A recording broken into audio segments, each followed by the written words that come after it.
Ho ho ho and a Merry Christmas one and all. We are here today to break down the TV ad that we worked on for Gloucester Keys.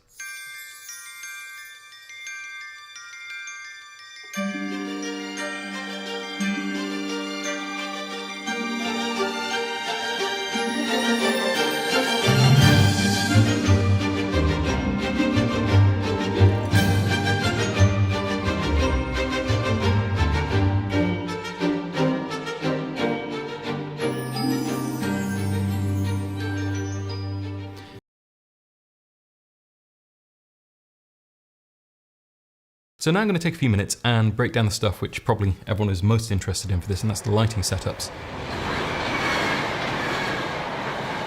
Lighting for that setup was really simple. 2 lights. We had a Kino flow boomed up over the top of the fake bedroom wall. It's the benefit of having sets. You don't need to worry really about how you get the light in there. You can just place it where you want. You do have to be a little bit conscious of how that feels, because if you have a light coming from somewhere where it couldn't possibly come from in a room, it can start to feel very fake very quickly. But the Kino flow over the top worked very nicely and just bedded in with the HMI that we had coming in through the window, and it made sense. We didn't try to do too much with that. We played the talent almost completely in silhouette, and it just felt kind of Christmassy and a little bit down and not all high key and bright. Had the 2 practicals in there. Apart from that, we didn't really touch anything. So that's a pretty simple setup really, 2 lights, and that gave us enough to work with in that scene. We had 2 cameras rolling, so we got a wide which is showing the entire bedroom, and then we had another close shot so that we could try and tick off 2 angles at the same time. The lighting was soft enough that it would work for both of them. By that point we'd had to do a little bit of redressing the set, so we were pushing our schedule a little bit, so it was important to try and keep ahead as much as we could. We did have a frame up with an extra Kino flow that we were going to use perhaps to fill, but in the event I decided that it didn't actually look as sumptuous if we filled in those shadows. So we just had the frame up to the side here, and that was giving a little bit of return, but not all that much.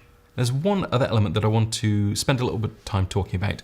When we're thinking about lensing, we have to consider lots of factors, and one of them is what would be believable in the space that we are actually filming in. Because we're working a set, we could step back a very long way. We started off on a 35 for this, but the 35 felt a little bit unnatural. The way that it would flatten everything off, the perspective from the distance that we were at that the 35 gives you isn't quite what you would feel if you're actually in the room.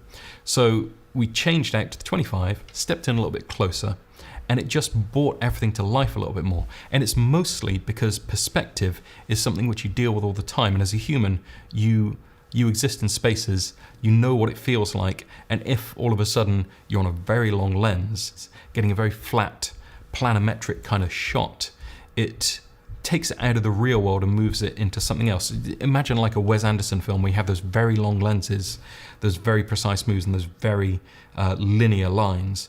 It takes it into that realm, and that's not wrong, but in this scenario it didn't feel right for the vibe that we were trying to evoke. So your lens choice and how you use the lenses in the space that you're in can actually have a big impact on how, at an emotional level, people watching it will connect with the material. With the bedroom scene in the can, it was time to move over to the Lindt chocolate shop.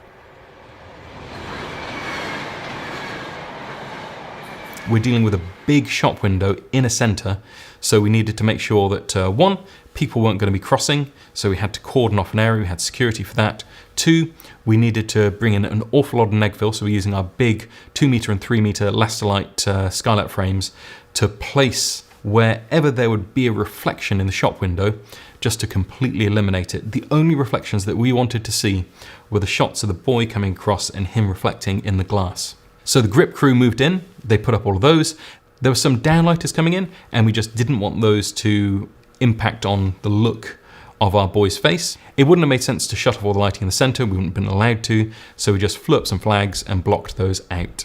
For the lighting on this one, again, we were trying to be efficient, so we used some Astera tubes, suction cupped them to the inside of the window, and placed it about 1.5 foot above the boy's head height. So that immediately gave him a little bit of an edge light, which was soft and wrappy, and gave him enough illumination to feel like it was coming from the shop. We had one more Astera tube down the left-hand side of frame, just at a shot, again suction cup to the window, to give him an edge light on this side. We positioned a 2K blonde inside the chocolate shop and bounced it up into the ceiling, and that gave us enough level in the shop for everyone to feel like they were not just in complete darkness, layered it up a bit and worked great. Finally, we had a little Arri 150, and that shot directly at the Lindt chocolate sign at the back of the shop, gave it a little bit of shine and just helped pick it out from the background. Now, there were certain things here that we could not influence, unfortunately. One of those was the fire exit sign, which came into shot just kind of by where the wreath is to the left.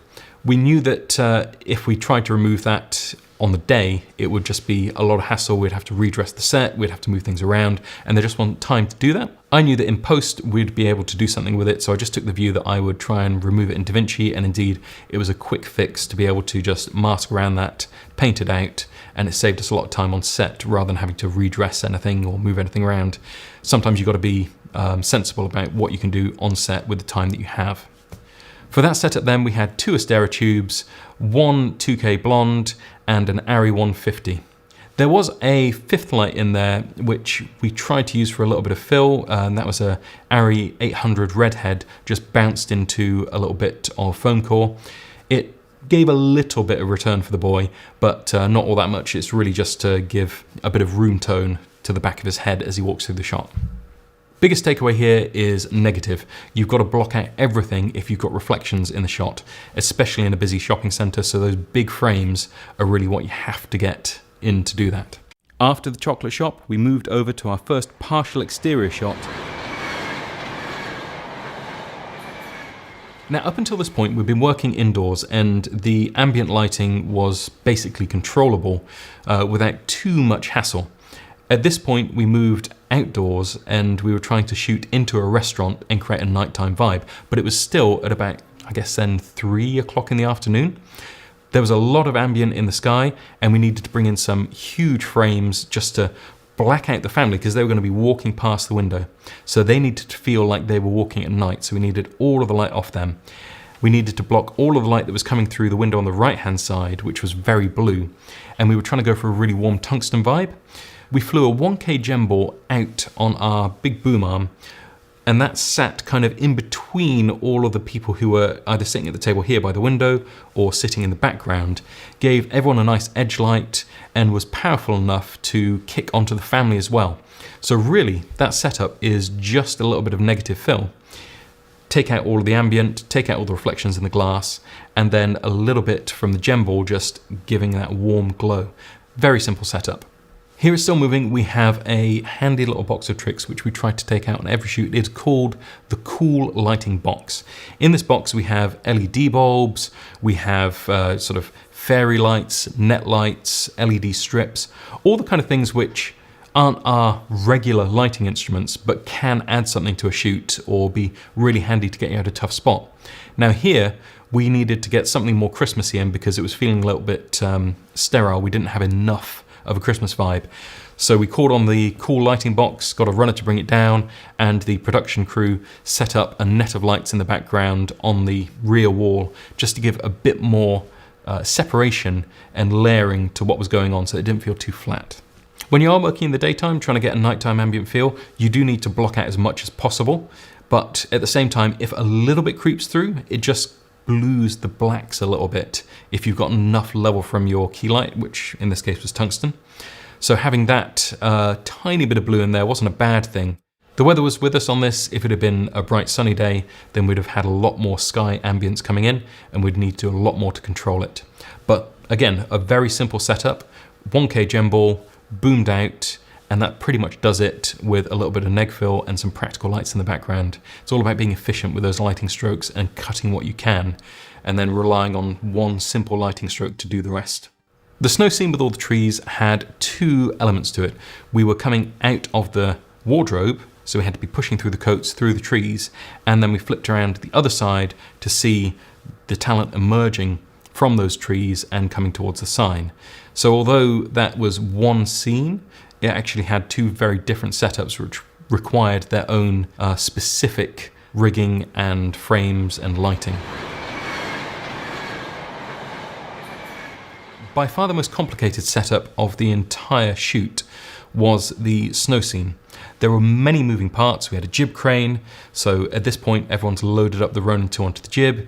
We've got the falling snow, and we have to get the talent moving through the frame as well. So we've got moving jib crane, we've got moving talent, and we've got the snow coming down, which has to be sitting in the right place, and it kept blowing onto the lens because of the way that the wind was blowing. So lots of things that we had to get right.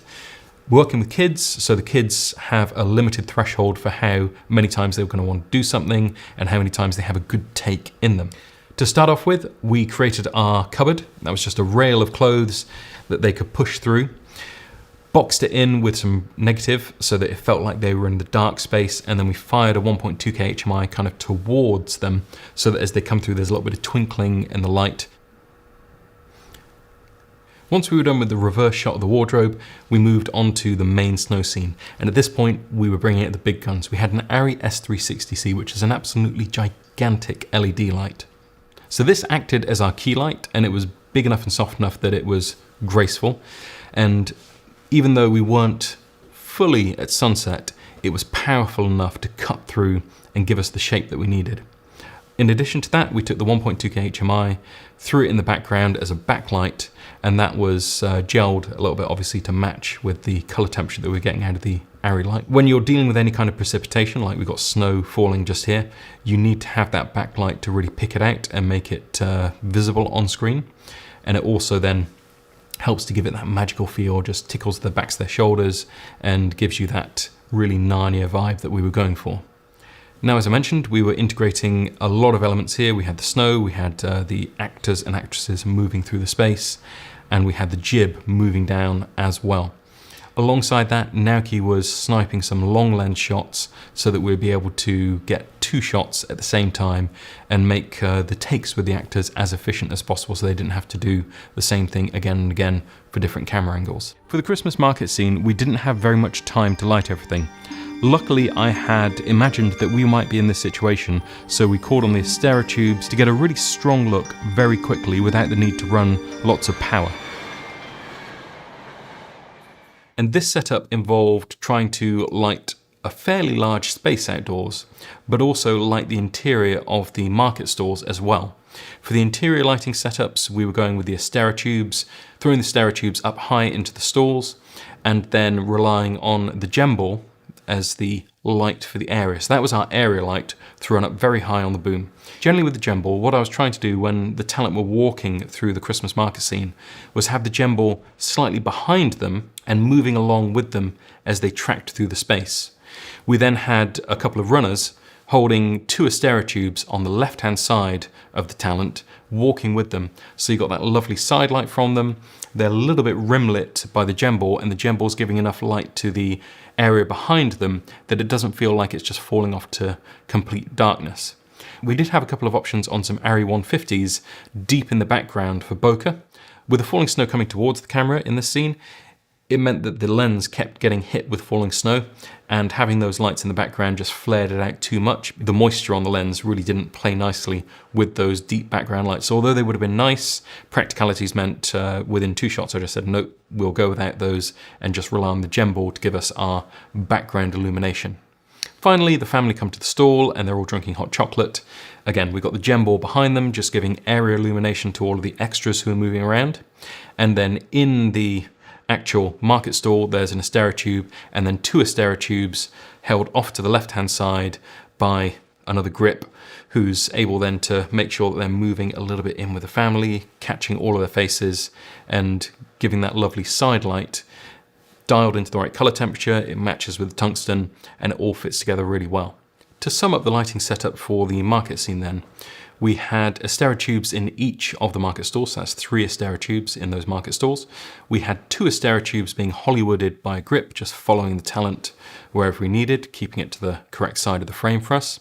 And then finally, we were using the 1K Jemball, and that was on a big stand with a big boom, so that we're able to move from one spot without having to roll, because that would have taken up too much space in the area we were in, but just booming around, following the talent just behind them to act as, again, area light, but also a little bit of an edge light on them to cut them out from the background and really bring it all together with that magical Christmassy feel.